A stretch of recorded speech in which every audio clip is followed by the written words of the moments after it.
ఈ రోజు మనం చర్చించుకునే కదా రణచోరుడు శ్రీకృష్ణుడు. శ్రీకృష్ణుడు ఏ విధంగా రణచోరుడు అయ్యారు అనేది ఈ రోజు చక్కటి అద్భుతమైన ఘట్టం మనం చర్చించుకుందాం. ఇది చర్చించుకునే ముందు మనం మొదటగా నిన్న జరిగినటువంటి క్లాస్ లోని కొద్దిగా ఆ సన్నివేశాన్ని కొద్దిగా మనం రీక్యాప్ చేసుకునే ప్రయత్నం చేద్దాం. సో నిన్న కథలో మనం ఏం తెలుసుకున్నాము?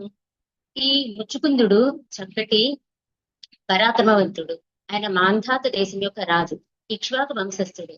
ఆయన ఏ వైపునైతే సైన్యం వైపు యుద్ధం చేస్తారో అక్కడ ఖచ్చితంగా అక్కడ వాళ్ళకి విజయం లభిస్తుంది అనమాట. అయితే ఒకానొక సమయంలో దేవతలకి రాక్షసులకి బాగా యుద్ధం జరగటంలో ఆ సమయంలో దేవతందరికి కూడా వాళ్ళకి సైన్యం అనేది బలహీనం అయిపోతూ ఉందన్నమాట. ఆ విధంగా బలహీనం అవుతున్నప్పుడు యుద్ధంలో వాళ్ళు పరాజయం పొందేటువంటి సన్నివేశం వచ్చింది. అప్పుడు వాళ్ళు ఏం చేశారు? ఈ పరాక్రమవంతుడైనటువంటి ముచ్చుకుందుని యొక్క సహాయాన్ని వాళ్ళు అభ్యర్థించారు. ముచ్చుకుందుడు దేవతల తరపున యుద్ధం చేసి వాళ్ళకి విజయాన్ని ఇచ్చారు. ఇటువంటి సందర్భాలు ఎన్నోసార్లు ముచ్చుకుందుడు ఈ దేవతలకు సహాయం చేయటం జరిగిందనమాట. దేవతలు అడిగారనమాట, మీకు ఎటువంటి సహాయం చేయగలుగుతామని అడిగితే అప్పుడు ముచ్చుకుందుడు అంటారు, నేను యుద్ధం చేసి బాగా అలసిపోయాను, నా దేహం అంతా కూడా శల్యమైపోయింది, నేను హాయిగా విశ్రాంతి తీసుకోవాలనుకుంటున్నాను, నాకు బాగా నిద్రపోవాలని చెప్పేసి ముచ్చుకుందుడు దేవతలతో చెప్పడం జరుగుతుంది. అప్పుడు దేవతలు ఏం చేస్తారు? ఆయనకి తగిన ఏర్పాట్లు చేస్తారన్నమాట. చక్కగా ఒక గుహలోకి వెళ్ళి ఆ గుహలో తను నిద్రించేందుకు తగినటువంటి సౌకర్యాలను కూడా ఏర్పాటు చేయడం జరుగుతుంది. ఆ విధంగా ముచ్చుకుందుడు ఆ గుహలో తన హాయిగా నిద్రలోకి వెళ్ళిపోవడం జరుగుతుంది. ఆ విధంగా నిద్రపోతూ ఉంటారన్నమాట. ఈలోపు కాలయవనుడు, ఆయన మ్లేచ్ఛరాజు, ఆయన చాలా దుర్మార్గుడు, విద్యాహంకారి. ఆయనకి ఎప్పుడైతే కృష్ణుడి గురించి తెలుసుకుంటాడో ఆయన కృష్ణుడి పట్ల ఈర్ష్యతో ఆయనని యుద్ధంలో ఓడించాలని తన యొక్క సైన్యంతో వెళ్ళి కృష్ణుడితో యుద్ధం చేయడం జరుగుతుంది. కృష్ణుడు ఏం చేస్తారు? వెంటనే అక్కడి నుంచి వెళ్తూ ఉంటారు. ఆయనకి అందకుండగా కృష్ణుడు వెళ్ళటం జరుగుతుంటుంది. ఈ కాలయవనుడు కృష్ణుడిని సమీపిస్తూ ఉంటారు. అలా సమీపిస్తుంటే కృష్ణుడు వెళ్ళడం, కాలయవుడు సమీపించడం, ఆయన వెనుక పడుతూ ఉంటారన్నమాట. ఈ విధంగా వెళ్తూ కృష్ణ భగవానుడు ఏం చేస్తారు? ఏదైతే ముచ్చుకుంద మహారాజు ఉన్నారో ఆ యొక్క గుహలోకి ప్రవేశిస్తారు. ఆ విధంగా గుహలోకి ప్రవేశించిన తర్వాత కాలయవనుడు కూడా కృష్ణుడిని చంపాలి, వధించాలనేటువంటి ఉద్దేశంతో ఆ గుహలోకి ప్రవేశించడం జరిగింది. అప్పుడు ఒక్క క్షణం అంతర్ధానం అయిపోతారు శ్రీకృష్ణుడు. ఎక్కడ ఉన్నారని ఆ గుహలో మొత్తం కూడా కాలయవనుడు ఎత్తుకోవడం జరుగుతుంది. అక్కడ ఒక పక్కగా ఒక ఆకారం కనిపిస్తుంది, దుప్పటి కప్పుకొని. అయితే అక్కడే ఉన్నారేమో అనేటువంటి ఉద్దేశంతో ఒకసారిగా కాలయవనుడు తన యొక్క కాలుతో తనడం జరుగుతుంది. వెంటనే నిద్రలో ఉన్నటువంటి ముచ్చుకుందుడు ఒకేసారి దిగ్గులేసి కూర్చుంటారనమాట. చాలా కోపం వస్తుంది. ఎవరు నన్ను ఈ విధంగా అంతరాయం కలిగించారు, నాకు నిద్రకని ఒక్కసారిగా కళ్ళు తెరిచి చూడటం జరుగుతుంది. ఎప్పుడైతే ఆ ముచ్చుకుందుడు తన యొక్క కళ్ళు తెరిచి చూస్తారో కళ్ళలోంచి అగ్ని అనేది రావటం జరుగుతుంది. ఆ అగ్నిలో కాలయవనుడు భస్మమైపోతారు. ముచ్చుకుందునికి వరం ఉంటుంది, ఎవరైతే తన యొక్క నిద్రని భంగం చేస్తారో వాళ్ళు గనుక కళ్ళు తెరిచినట్లయితే వాళ్ళు వెంటనే భస్మం అయిపోతారండి. సో కాలయవనుడు ఆ విధంగా భస్మం అయిపోవడం జరిగింది. ఆ విధంగా జరిగిన తర్వాత అదే గుహలో ఎవరున్నారు? శ్రీకృష్ణ భగవానుడు ఉన్నారు. ఎప్పుడైతే శ్రీకృష్ణ భగవానుని ముచ్చుకుందుడు చూశారో ఆయన ఎంతో అమితమైన ఆనందాన్ని పొందుతారు. తెంపు చక్ర గదా పద్మాలతో ఆ పీతాంబరధారి ఎంతో అందంగా ఆయనకి దర్శనం ఇస్తారు. వెంటనే వారికి ప్రణామం చేసి ఆయనని కీర్తించడం జరుగుతుంది. కీర్తించి ముచ్చుకుందుడు ఆయన ఒక వరం అడుగుతారు శ్రీకృష్ణ భగవాన్ని, నాకు మోక్షాన్ని ప్రసాదించండి జనార్దన అని కోరుకోవడం జరుగుతుంది. అందుకు కృష్ణ భగవానుడు చెప్తారు, నీవు క్షత్రియుడిగా ఉన్నావు, క్షత్రియుడిగా ఉండి నువ్వు అనేకమైనటువంటి పాపాలు చేయటం జరిగింది. కాబట్టి నువ్వు తర్వాత బ్రాహ్మణ జన్మను తీసుకున్న తర్వాత ఆ బ్రాహ్మణ జన్మలో నువ్వు మోక్షాన్ని పొందగలుగుతావని వరాన్నిస్తారు. అయితే ఈ జన్మలో నువ్వేం చేస్తావు? చక్కగా నువ్వు తపస్సును ఆచరించు అని చెప్పేసి ఆయనకి తెలియజేయడం జరుగుతుంది. ఆ విధంగా చెప్పిన తర్వాత ముచ్చుకుందుడు శ్రీకృష్ణ భగవానుడికి పూర్తిగా ప్రణామాలు చేసి గుహలోంచి బయటికి రావడం జరుగుతుంది. ఎప్పుడైతే గుహలోంచి ముచ్చుకుందుడు బయటికి వస్తారో ఆయన అక్కడ వాతావరణ పరిస్థితులన్నీ గమనిస్తారు. అక్కడ ఎలా ఉంటుంది? వృక్షాలు పెద్ద పెద్దగా ఉండే వృక్షాలు చిన్న చిన్న వృక్షాలుగా మారిపోతాయి. మళ్ళీ మానవులంతా మరుగుజ్జులా చిన్న చిన్నగా కనపడుతుంటారు. ఇదేంటి ఇలా విచిత్రంగా ఉందని ఒక క్షణకాలం పాటు ఆలోచిస్తారు. ఆ విధంగా ఆలోచించిన తర్వాత తనకు అర్థమవుతుంది, ఓ కలియుగం ప్రవేశించిందనమాట అని. అంటే ఈ సన్నివేశం జరిగింది ద్వాపర యుగం యొక్క చివరి కాలంలో జరిగింది. ఈ కలియుగం అనేది ఎప్పుడైతే ప్రవేశించింది అని ముచ్చుకుందుడికి అర్థమవుతుందో వెంటనే తను ఇటువంటి ప్రభావానికి గురిపోకుండా ఉండాలని తను గబగబా వెంటనే ఏం చేస్తారు? హిమాలయాల వైపు వెళ్ళిపోతారనమాట. కలి ఎంత దుర్లభమైందంటే ఎటువంటి వాడిని కూడా భ్రమలో గురి చేస్తూ ఉంటుంది. అందుకని ముచుకుందుడు ఎటువైపు కూడా దృష్టిని సారించకుండగా తనకి ఏకధాటిగా హిమాలయ పర్వతాల కల్లి పెడతారు. ఈ హిమాలయ పర్వతాల్లో ఈ హిమాలయ పర్వతాల్లో తను బదరికాశ్రమాన్ని చేరడం జరుగుతుంది. బదరికాశ్రమంలో నరనారాయణులు సంచరించినటువంటి అద్భుతమైన ప్రదేశం అన్నమాట. అక్కడ గంధమాదన పర్వతాన్ని అధిరోహిస్తారు. ఆ గంధమాదన పర్వతం పైకి వెళ్ళి అక్కడ ఎంత అద్భుతంగా ఉంటుందంటే చక్కటి గంధపు చెక్కలతో మంచి సుగంధభరితమైన వాసన వస్తుంటుంది. చక్కగా పుష్పాలను కూడా వాటి యొక్క పరిమళాన్ని వెదజల్లుతూ ఉంటాయి. అటువంటి ప్రదేశంలోకి వెళ్ళి ముచుకుందుడు తన యొక్క శేష జీవితాన్నంతా కూడా తపస్సులో కృష్ణ భక్తిలో ఉండాలనేసి తను పూర్తిగా ధ్యానంలో నిమగ్నమైపోతారు. ఈ సందర్భంలో ఏదైతే ముచుకుందుడు ఆ గుహలోంచి బయటికి వచ్చారో అదే సమయంలో కృష్ణ భగవానుడు కూడా ఆ గుహలోంచి బయటికి రావడం జరిగింది. ఆ విధంగా వచ్చిన తర్వాత మధురలో ఆల్రెడీ కాలయుని యొక్క ఎవరైతే సైన్యం ఉందో వాళ్ళంతా కూడా అక్కడ ఉంటారనమాట యుద్ధం చేస్తూ. సో ఏం చేస్తారు, కృష్ణ భగవానుడు ఆ కాలయుని యొక్క సైన్యాన్ని మొత్తం కూడా వధించి వేసి మరణించిన తర్వాత వాళ్ళ యొక్క ఏవైతే ఆభరణాలు ఉంటాయో ఆ ఆభరణాలన్నీ తీసుకొని వాళ్ళ యొక్క ఎడ్ల బండి మీద పెట్టుకొని వాటన్నిటిని ద్వారకకి తరలించడం జరుగుతుందన్నమాట. ఈ సందర్భంలో తర్వాత జరాసంధుడు, కంసుని యొక్క మామ జరాసంధుడు ఏం చేస్తారు, 23 అక్షోహిణులతో వెంటనే కృష్ణుడి మీదకి దండెత్తి రావటం జరుగుతుందన్నమాట. జరాసంధుడు కంసుని యొక్క మామ మరియు తను ఏం చేస్తారు, కృష్ణుడు కంసుని వధించడం జరిగింది. ఆ అద్భుతమైనటువంటి కోపము ద్వేషాన్ని పెట్టుకుంటాడు కృష్ణ భగవానుడి మీద. ఎలాగైనా సరే కృష్ణుడిని వధించాలి, తన యొక్క ఇద్దరు కుమార్తెల్ని వైధవ్యానికి గురి చేశాడు కాబట్టి కృష్ణుడిని ఎట్టి పరిస్థితుల్లో నేను వధించాల్సిందని ఆ పగతో రగిలిపోతూ ఉంటాడు. ఈ విధంగా 18వ సారి 23 అక్షోహిణులతో కృష్ణ భగవానుడికి దండెత్తి రావడం జరుగుతుంది. ఆల్రెడీ మధురలో కాళీయుని సైన్యం ఏం చేసింది, మొత్తం కూడా అక్కడ యుద్ధం చేసి అక్కడంతా సన్నివేశం జరిగింది కదా. సో ఈ కృష్ణుడు ఏం చేస్తారు, తిరిగి మధురలో ఎటువంటి సందర్భం జరగకూడదు, వాళ్ళకి ఎటువంటి ఆపద కలగకూడదని కృష్ణ భగవానుడి వెంటనే నుంచి తను కాలినడకగా ఎటువంటి అస్త్రం ధరించకుండా వెళుతూ ఉంటారన్నమాట. అలా వెళుతుంటే ఈ జరాసంధుడు ఆయన ఒక సైన్యం అంతా కూడా కృష్ణుడిని వెంబడిస్తూ ఉంటారు. కృష్ణుడు కాలినడకని వెంటనే వెళుతూ ఉంటారు, వీళ్ళు ఆయన్ని సమీపిస్తూ జరుగుతుంటారు.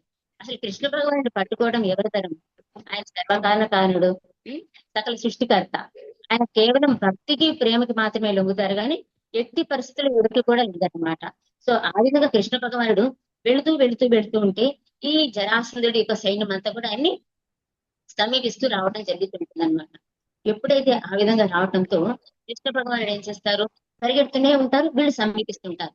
ఇలా కృష్ణ భగవానుడు రణచోడుడిగా అయ్యారనమాట. ఈ విధంగా యుద్ధ రణంగం నుంచి తను పలాయనం అయ్యారు అనేటువంటి సందర్భంగా ఆయనకి రణచోరుడు పేరు వచ్చింది. ఇక్కడ జరాసంధుడు ఏం భావిస్తాడంటే కృష్ణుడు చాలా పిరికివాడైపోయినాడు, నాతో యుద్ధాన్ని చేయడానికి భయపడిపోయి నా సైన్యాన్ని చూసి తను భయపడి పారిపోతున్నాడని జరాసంధుడు భావిస్తున్నాడు అనమాట. కానీ ఇక్కడ కృష్ణుడి యొక్క ఆంతర్యం వేరే ఉంది. ఆయన ఇటువంటి లీలను చేయాలనే ఉద్దేశంతో ఆయన పరిగెడుతూ ఉన్నారు. ఈ జరాసంధుడు వాళ్ళ సైన్యం కూడా వస్తున్నారు. అయితే శుద్ధ భక్తులు అనుకోండి ఈ లీలను ఏ విధంగా తీసుకుంటారు, ఇది ఎంతో అద్భుతమైన లీల, కృష్ణుడు ఈ విధంగా చేశారని ఎంతో ఆనందంగా దానికి మైమర్చిపోతూ ఉంటారు. అదే అభక్తులు అనుకోండి వాళ్ళు అనేక రకాల విమర్శలు చేస్తుంటారు, కృష్ణుడు ఎంత పిరికి వాడైపోయాడు, అందుకే యుద్ధం నుంచి పలాయనం అయిపోయాడు, పారిపోయాడని ఆ భక్తులు ఆలోచిస్తుంటారు. కానీ శుద్ధ భక్తులకి మాత్రం తెలుస్తుంది కృష్ణుడు ఈ విధంగా లీల చేశారంటే దీనిలో ఒక కారణం ఉంటుంది, ఒక ఆంతర్యం ఉంటుంది అనే విషయాన్ని శుద్ధ భక్తులు గ్రహించగలుగుతారన్నమాట. ఈ ఏదైతే రణచూరుడుగా కృష్ణుడు ఉన్నారో మనం గుజరాత్ లో కనుక చూస్తే ఇప్పటికీ కూడా కృష్ణుడు యొక్క మందిరాలు అక్కడ మనం చూడవచ్చు అనమాట. ఆ విధంగా పరిగెడుతూ ఉంటారు కృష్ణుడు. వీళ్ళనేమో జరాసంధుడు సైన్యము ఆయన సమీపిస్తూ రావడం జరుగుతుంటుంది. ఇంకా కృష్ణ బలరాములు బాగా అలసిపోయి బాగా నీరసించిపోతారు. వాళ్ళకి ఇంకొక నటన ఇది వాళ్ళకి జరిగేది కాదు, కానీ వాళ్ళకి నటనగా ఇటువంటిదంతా కూడా వీళ్ళని వాళ్ళు సృష్టిస్తూ ఉన్నారు. ఇంకేం చేస్తారు, వీళ్ళిద్దరు బాగా అలసిపోయి కృష్ణ బలరాములు కొన్ని మైళ్ళ దూరంలో ఉన్నటువంటి ప్రవర్షణము అనేటువంటి ఒక పెద్ద పర్వతాన్ని వాడు ఎక్కడం జరుగుతుంది. ఎక్కి అక్కడ వాళ్ళంతా ఏం చేస్తుంటారు, ఇద్దరు అలసట తీర్చుకునే ప్రయత్నం చేస్తూ ఉంటారు. వీళ్ళంతా కూడా వీళ్ళు వెనక సమీపిస్తున్నారు కదా జరాసంధుడు ఆయన సైన్యం కూడా, వాళ్ళంతా ఏం చేస్తారు, కృష్ణుడు బలరాముడు ఎంత తిరిగి వాళ్ళు అయిపోయారు, వీళ్ళు అలా ఆ పర్వతం మీదకి వెళ్ళి వాళ్ళు దాక్కున్నారని వాళ్ళు అవహేళన చేస్తూ ఉంటారు జరాసంధుడు. అయితే ఎలాగైనా సరే కృష్ణ బలరాముని వధించాలని ఎంతో పట్టుదలతో ఉంటాడు జరాసంధుడు. ఇంకా తను ఏం చేస్తారు, తన యొక్క పరివారంతో ఆ రథంలోని ఆ రథాలతోటి అశ్వాలతోటి ఆ శిఖరాన్ని అధిరోహించే ప్రయత్నం చేస్తారు. ఎంత ప్రయత్నం చేసినా కూడా ఆ శిఖరాన్ని వాళ్ళు ఎక్కలేకపోతారు. దాంతో వాళ్ళు ఏం చేస్తారు, ఇలా ఇప్పుడు ఏం చేయాలని వాళ్ళు ఆలోచించి ఏదైతే ఆ ప్రవక్షణం అనే పర్వతం ఉందో ఆ పర్వతం చుట్టూ కూడా మొత్తం కూడా నూనె వేసేసి అగ్ని రగిల్చి వేస్తారు, అగ్నిని వేస్తారు. ఎప్పుడైతే ఆ విధంగా అగ్నిని వేస్తారో మొత్తం కూడా పర్వతం చుట్టూ మంటలు ఉబ్బెత్తున లేసి ఆ పర్వతం మొత్తం ఎత్తగా కూడా మొత్తం అగ్ని అనేది లేవడం జరుగుతుంది అనమాట. ఆ విధంగా చూసిన జరాసంధుడు కృష్ణ బలరాం ఖచ్చితంగా ఈ అగ్నిలో దహించిపోయి ఉంటారు, వాళ్ళిద్దరు మరణం పొంది ఉంటారు అని ఇంకా మనము వాళ్ళకి పరాజయం లభించింది, మనమే జయాన్ని పొందామనేటువంటి గర్వంతో ఆనందంతో ఏం చేస్తాడు, మగధరాజు అయినటువంటి ఈ జరాసంధుడు తన యొక్క సైన్యాన్ని అంతా తీసుకొని ఈ మధుర నుంచి తన యొక్క మగధ రాజ్యానికి వెళ్ళిపోతారన్నమాట. అయితే ఇక్కడ మనం తెలుసుకోవాల్సిన విషయం ఏంటంటే కృష్ణ భగవానుడు ఏనాటి కూడా పిరికివాడు కాదు. ఒక లీలను క్రియేట్ చేయాలి, ఈ లీలను సృష్టించాలి అటువంటి ఉద్దేశంతో ఇటువంటి సన్నివేశాన్ని తీసుకురావడం జరిగింది. కృష్ణ బలరాములు వెంటనే ఏం చేస్తారు, అంతటి పర్వతం మీద నుంచి 88 మైళ్ళ దూరం ఒకేసారి అమాంతంగా గెంతి వాళ్ళు కిందకి దూకడం జరుగుతుంది అన్నమాట. ఆ విధంగా దూకి అది కేవలం మానవ మాత్రుల వల్ల మాత్రం సాధ్యమే కాదు. అది భగవంతుడు కాబట్టి దేవాది దేవుడు కాబట్టి వాళ్ళకి మాత్రమే అది సాధ్యమైంది. ఆ విధంగా 88 మైళ్ళ దూరాన్ని ఒకేసారి గెంతి వాళ్ళు ఏం చేస్తారు, అక్కడి నుంచి ఇప్పటికి ద్వారకా నగరానికి వెళ్ళిపోవడం జరిగింది. ఆ విధంగా జరిగిన తర్వాత కొంతకాలానికి రైవతుడు ఏం చేస్తాడు, తనకి కుమార్తె అయినటువంటి రేవతిని బలరామునికిచ్చి వివాహం చేయడం జరిగింది. ఆ విధంగా బలరామునికి రేవతికి వివాహం జరగడం సన్నివేశం జరుగుతుంది. అయితే ఇక్కడ ఇంకొక వైపు ఏంటంటే విదర్భ దేశం యొక్క రాజు ఉన్నారు. ఆయన ఎవరు, భీష్ముడు అన్నమాట.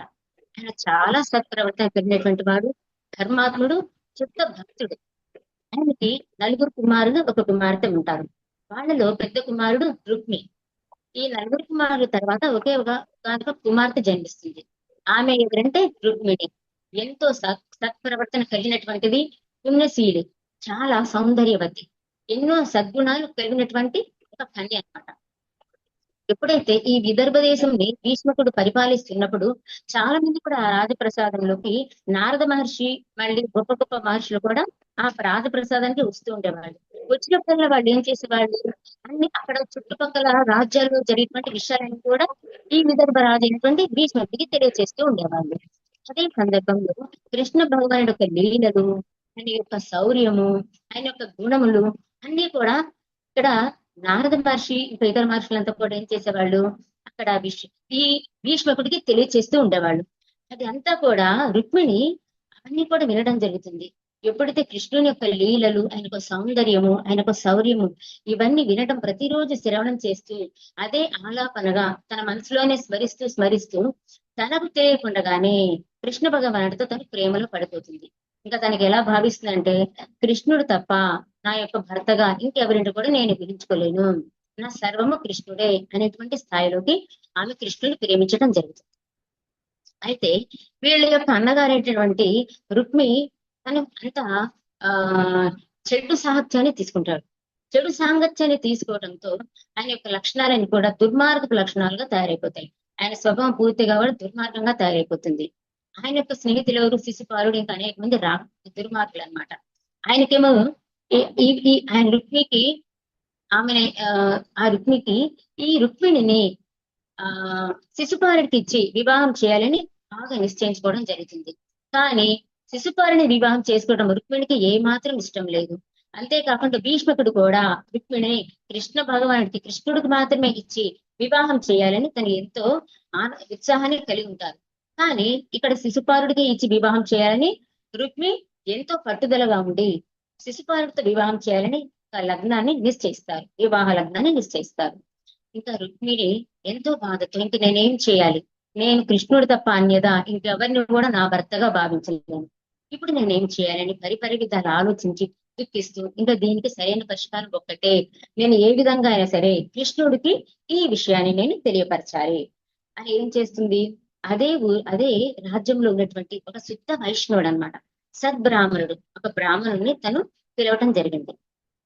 ఆ బ్రాహ్మణుని పిలిచి ఒక ఉత్తరాన్ని రాసి ఆయనని ద్వారకకు దూతగా పంపిస్తుంది రుక్మిణి మాత.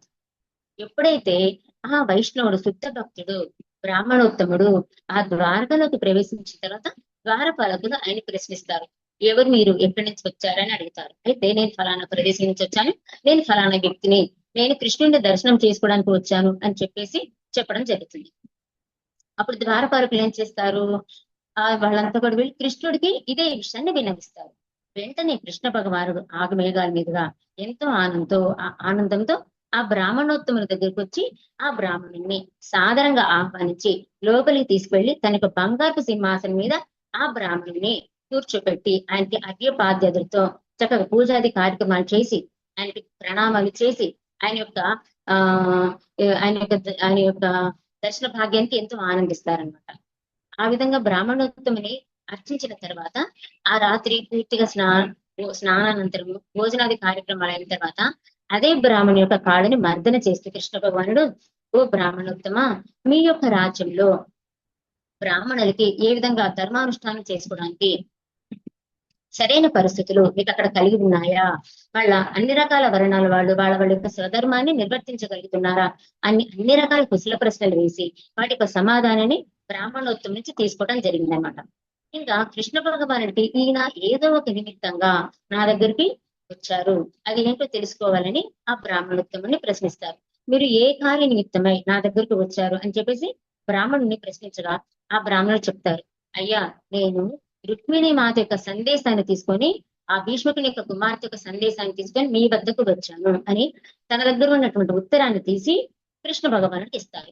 కృష్ణుడు ఎప్పుడైతే ఆ ఉత్తరాన్ని తీసిన తర్వాత దాంట్లో అంతా రుక్మిణి మాత తన యొక్క సందేశాన్ని ఇస్తుంది. ఓ జనార్దన అచ్యుత, నేను మిమ్మల్ని నా భర్తగా భావించాను. నేను ఎప్పుడైతే మా తండ్రి గారి యొక్క రాజ్యంలో నేను మీ గురించి ఆ నోట ఈ నోట అంతా కూడా మీ యొక్క నామరూప గుణలీలల గురించి చాలా అద్భుతంగా విని ఉన్నాను. విని నాకు తెలియకుండానే మీ పట్ల ప్రేమను పెంచుకున్నాను. మిమ్మల్నే నా యొక్క భర్తగా ఊహించుకుంటాను తప్ప అన్యదా ఎవరిని కూడా నా భర్తగా స్వీకరించలేను. ఇలా నేను సిగ్గు విడిచి మిమ్మల్ని భర్తగా కోరుతున్నాను అని నేను అడిగానని మీరు నన్ను చులకన భావంతో చూడకండి దయచేసి కృష్ణ. నాకు మీ పట్ల అమితమైన ప్రేమ, మీరు తప్ప నాకు వేరే భర్తగా స్వీకరించను. నా హృదయంలో మీ కమలాలనే ప్రతిష్ఠించుకున్నాను. ఇంకొకరి గనక నేను వివాహం చేసుకోవడమే జరిగితే నేను మరణించినైనా మరణిస్తాను గాని వివాహాన్ని మాత్రం చేసుకోను అని చెప్పేసి రుక్మిణి మాత ఎంతో ఆవేదనతో ఆ లేఖను రాయడం జరుగుతుంది. ఇంకో విధంగా చెప్పాలంటే మొట్టమొదటిగా ద్వాపర యుగంలో ఇటువంటి ప్రేమ లేఖ రాసింది బహుశా రుక్మిణి మాత అయి ఉండొచ్చు. అయితే ఆ విధంగా రాసి తను చెప్తుంది అనమాట, తన అన్నగారైనటువంటి రుక్మి తనను శిశుపాలుడికి ఇచ్చి తన యొక్క వివాహాన్ని నిశ్చయించారు. నాకు అతనితో వివాహం చేసుకోవడం ససేమిరా ఇష్టం లేదు. మీరు మాత్రమే నా భర్తగా రావడానికి నేను నా కోరికను వ్యక్తపరుస్తున్నాను అని ఎప్పుడైతే రుక్మిణి మాత తనకి వివరిస్తూ ఉంటుంది. ఇంకా ఇలా చెప్తారనమాట, మీరు నన్ను తీసుకువెళ్ళడానికి సరైనటువంటి ఉపాయాన్ని కూడా నేనే ఇస్తాను. ఎప్పుడైతే నా యొక్క వివాహం యొక్క రోజు దగ్గరగా రాబోతున్నది, సో మీరు ఆ రోజు గనక మా యొక్క వంశాచారం ఏంటంటే ఎప్పుడైతే మా యొక్క వివాహం జరుగుతుందో కన్యలను దుర్గామాత యొక్క ఆలయానికి తీసుకువెళ్ళి అక్కడ మేము అక్కడ సందర్శించుకొని పూజాది కార్యక్రమాలు చేసుకొని రావడం మా యొక్క వంశాచారంగా నడుస్తుంది. కాబట్టి మీరు నన్ను ఎప్పుడైతే మా యొక్క పరివారము ఆ మందిరానికి నన్ను తీసుకుని వెళతారో ఆ సందర్భంలో వెళ్లే సమయంలో కానీ లేకపోతే దుర్గామాతని దర్శించుకొని వచ్చే సందర్భంలో కానీ మీరు నన్ను తీసుకువెళ్ళవచ్చు. ఇదే మీకు సరైన అవకాశము. మీరు మాత్రం ఖచ్చితంగా నన్ను తీసుకువెళ్ళవలసిందే. మీకోసం నేను 1000 కళ్ళతో ఎదురు చూస్తుంటాను అని చెప్పేసి తను చెప్తుంది. ఇంకా కృష్ణుడి యొక్క షడైశ్వర్యాలు కూడా ఆమె ఎన్నో రకాలుగా విని ఉంటుందన్నమాట. సో ఆమె చెబుతుంది, మీరు రణచోరుగా పరిగెత్తారు కదా, అక్కడ నాకు మీ యొక్క వైరాగ్యం కనపడింది. అదే అభక్తులు అనుకోండి, మీరు పిరికి వాళ్ళ పారిపోయారు అంటుంటారు. కానీ మీ షడైశ్వర్యాలు ఇది కూడా ఒక లక్షణమే అని చెప్పేసి ఆమె వివరించడం జరుగుతుంది. సో ఎప్పుడైతే ఆ విధంగా రుక్మిణి మాత కృష్ణుణ్ణి తన ఆవేదనతో ఆ లేఖని అందచేయడం జరిగిందనమాట. ఈ దూత అందచేయడం జరిగింది. అయితే కృష్ణ భగవానుడికి తెలుసు ఈ రుక్మిణి మాత ఎవరో కాదు, రాధారాణి యొక్క విస్తారమైనటువంటి రుక్మిణి లక్ష్మి యొక్క అంశ. సో ఆమెని తను ఎప్పుడో తన యొక్క భార్యగా స్వీకరించడం జరిగింది మనసులో. సో ఏ విధంగానైనా సరే ఆమెను తీసుకురావాలనే ప్రయత్నంలో కృష్ణ భగవానుడు ఉంటారన్నమాట. ఈ దూత కూడా చెప్తారు, ఇంకా సమయం ఎంతో లేదు, చాలా తక్కువ వ్యవధి మాత్రమే ఉంది. మరి ఎంత త్వరగా ఒక నిర్ణయాన్ని ప్రమాణాన్ని తీసుకొని ఒక ఉపాయం చేసుకొని మీరు ఆమె తీసుకొచ్చే ప్రయత్నం చేస్తారో అప్పుడు ఆమె కూడా ఆనందాన్ని పడుతుంది, ఓ కృష్ణ అని చెప్పేసి ఈ దూత కూడా విన్నవించడం జరుగుతుంది. ఈ విధంగా రుక్మిణి మాత ఆ దూత ద్వారా తన యొక్క ప్రేమలేఖను పంపటం జరిగింది. ఆ తర్వాత వచ్చే కథలో మనం కృష్ణుడు ఏ విధంగా రుక్మిణి మాతను ఆ దుర్గమాత ఆలయం నుంచి అపహరించి తీసుకుని రాక్షస వివాహం చేసుకుంటారో అనేటువంటి సన్నివేశాన్ని రాబోయే కథలో మనం చర్చించుకుందాం. Thank you Mataji. సరే కృష్ణ, నాకు ఇటువంటి చక్కటి అవకాశం ఇచ్చినటువంటి మా గురువు గారైనటువంటి మురళీప్రియ గోవింద దాస్ గారికి దండోత్ ప్రణామాలు. థ్యాంక్ యూ ప్రభుజీ. హరే కృష్ణ. హరే కృష్ణ మాతాజీ. Thank you.